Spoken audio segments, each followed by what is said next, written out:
You know, people always talk about what they won't miss once their kids grow up. The noise, the mess, the sleepless nights. But me, I already know the 5 things I'll miss the most. And there's no way to rank them. Number 1, the way they smell. You know what I'm talking about. That's scent. If you've ever had one of your kids fall asleep right next to you, you know exactly what I mean. I always catch a good 20 or 30 whiffs, if I'm lucky enough to have one of my boys sleeping beside me. It's how I get to work with a little smirk on my face. But it's not just that. That scent is pure, untouched by the passage of life itself. The way it flows from their hair, through your nose, to your brain. It tells you, this little head has never had a bad thought in its entire life. Maybe it's a symphony of hormones conspiring against my better judgment.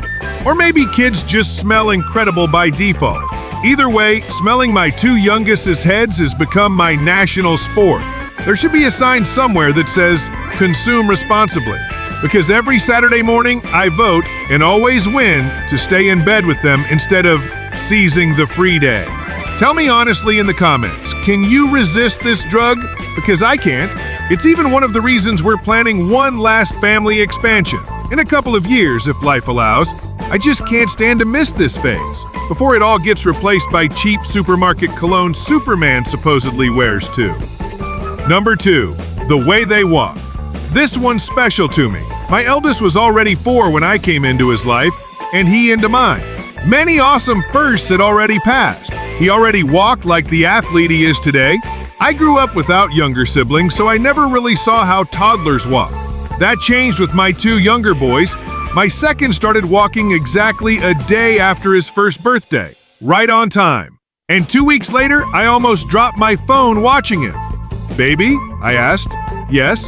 Have you ever noticed how Taz, our little chaos machine, walks like Porky Pig?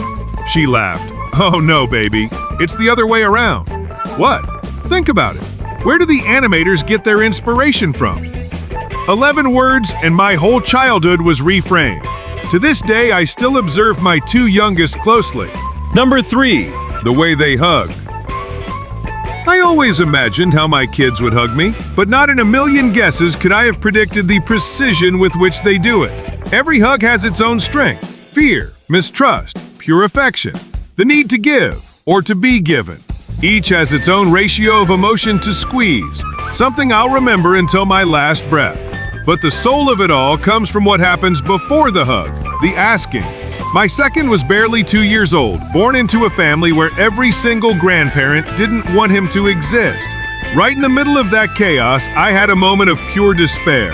Normally I don't cry, but that day I almost did. He left his little seat, pacifier bouncing in his mouth, ran up to me, and pointed at my eyes. 4 seconds passed, then out of nowhere he hugged my knee, his tiny hand rhythmically patting my thigh.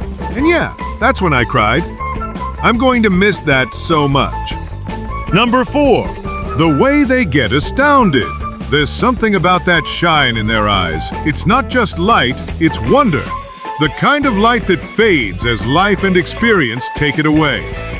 When I saw myself in the mirror at 31, that shine was gone. I thought I'd never see it again. Turns out, life gives it back to you, through your kids. You see the world again through their eyes. I felt it the first time my youngest tasted chocolate. I felt it again when my eldest screamed in joy after riding his first bike. No training wheels. And when my second took his 5th step and realized what was happening. Their eyes reflected all that awe straight back into me. Number 5, the way they smile. It's not that their smiles are unique, it's what follows them. When adults smile, it usually stops there. But kids, they smile, then laugh. They can't help it. Their happiness overflows, uncontrollable and pure. When they smile, my sons laugh. They find joy in the tiniest things. It kills me that we can't give them a better house or that they're growing up without an extended family. But still, I always pause whatever I'm doing, just to watch those crooked smiles explode into laughter, like weeds growing in fast forward. I'm going to miss my sons not being able to control their happiness. Now, as their firsts become fewer, I still catch glimpses of that light, powerful, but getting rarer. I'll probably lose it again when I pack their bags for college. But I know the trick now. I'm asking for grandkids as soon as possible. That's about it. Those are my 5. What about you? What will you miss most when your kids grow up? Tell me in the comments. I'm still deep in the parenting trenches, and I'm sure I'm missing things right under my nose. Like and subscribe if you found value here today as a parent. See you on the next one.